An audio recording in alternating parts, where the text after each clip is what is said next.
Kung naniniwala ka sa tunay na pagmamahal, mahanap mo ang tadhana mo na tunay na magpapasaya sa'yo. Ganun kasi yun eh. Dapat magtiwala ka.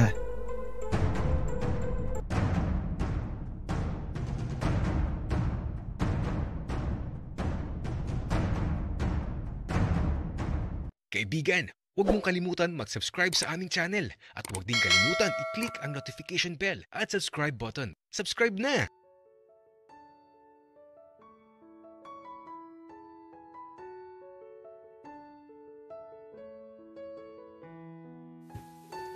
Gusto kong makausap si Dave. Yung usap na matino. Yung usap na seryoso. Kaya lang lagi siyang umiiwas. Kaya naman nagiging agresibo ako kasi ayoko na iniiwasan ako. Ay naku. Paano ko ba siya makakausap? Kaya ito, nakahiga lang ako sa kama ko dito sa loob ng silid ko sa malaking bahay. Ayoko munang lumabas kasi hindi naman ako pinapansin ni Dave.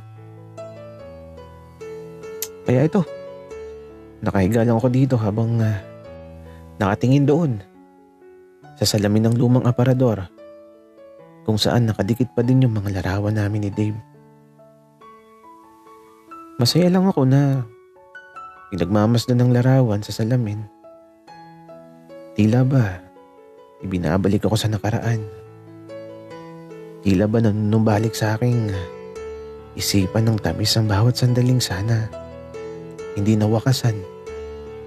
May pagkakamali din naman ako. Dapat nakinig muna ako. Pero nangyari na eh. Hindi na may babalik pa ang nakalipas na.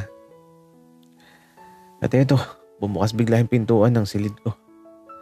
At aba, si Maki. Pero teka, bakit parang mapula ang mata niya? Maki, anong nangyari sa'yo? Bakit mapula yung mata mo? Wala lang to, Ben. Ang init kasi sa labas eh. Allergy ata. Kailan ka pa nagka-allergy, Maki? Wika ko na eto. Naupo dito sa gilid ko ng kama ko, si Maki. Parang may kakaiba sa kanya. Ewan ko ba, basta may nararamdaman akong kakaiba na hindi ko gusto. Maki,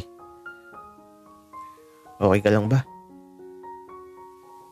Oo naman, Ben. Sobrang okay ako. Medyo nakakapagod lang talaga ngayong araw. Nakakapagod talaga, Maki. Alam mo, pagod na ako mag-isa. Gusto ko nang maging masaya ulit. Kagaya ng nakaraan. Ben, alam mo, si Dave. Hindi natapos magsalita si Maki. Kasi naman may kumatok sa pintuan. At nung bumukas ang pinto, nakita ko si Dave.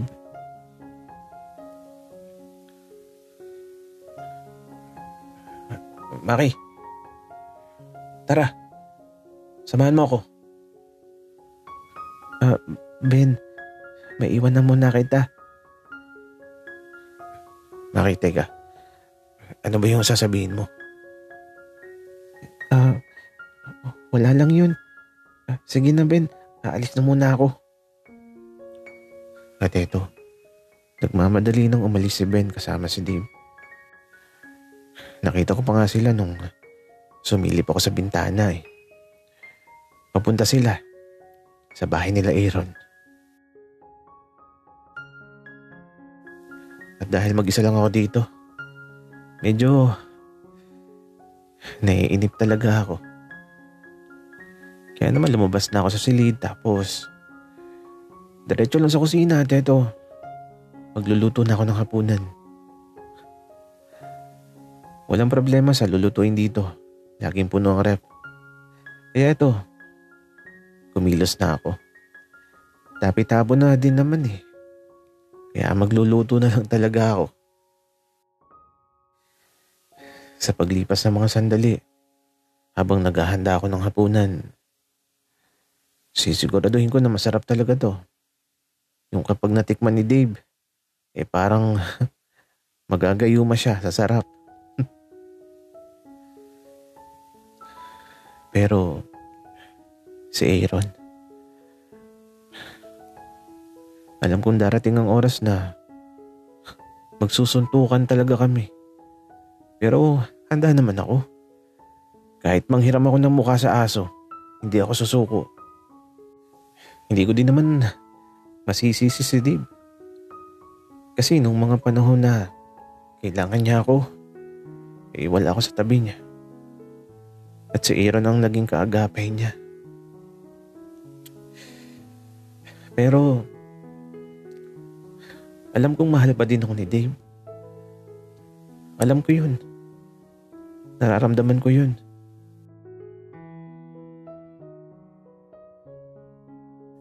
Aba, teka.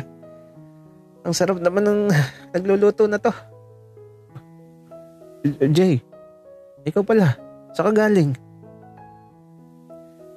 Diyan lang sa guardhouse, Ben. Nakipagkwentuhan lang. Nakipagkwentuhan? Halos buong maghapon. Kitang di nakita, Jay. Ben, nag-jogging kasi ako kanina umaga. Lumabas pa nga ako. Tapos ayun, nung pagbalik ko, napakakwento na ako sa guard. Sino doon, Jay? Yung singkit na maputi, Ben. Na medyo chubby, yung bata pa. Ha? Si Rio. Ala, Rio pala ang pangalan nun. Alam mo ba, ayaw sabihin sa akin. Kaya inabot ako ng maghapon doon. Kahit nung pauwi na ako, ayaw pa din sabihin. Rio lang pala. Jay, mag-iingat ka. Mahiwaga ang tubuhan.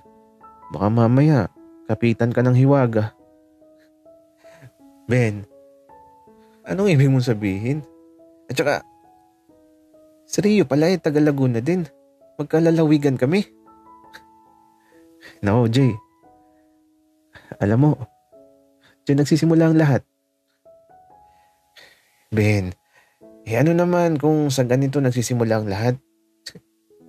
Sabi nga ni Maki, kapag mahal mo naman ng isang tao at ayaw mong mawala siya sa buhay mo, dapat isubo mo agad ng buong buo ang pagmamahal niya.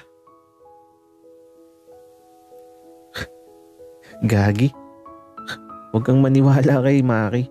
Baka mamaya ay kalokohan ng ituro nun. Ben, kasi si Rio, ano kasi, ano Jay, bakit di mo pa ituloy? Wala, basta, masaya kausap si Rio. Okay. Pero ano ba yung nasa pisngi mo, Jay? Bakit may laway ka pa ata? Natulog ka ba doon?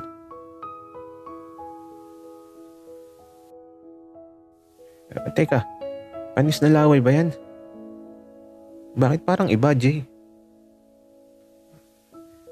Ben, maghihilamos muna ako.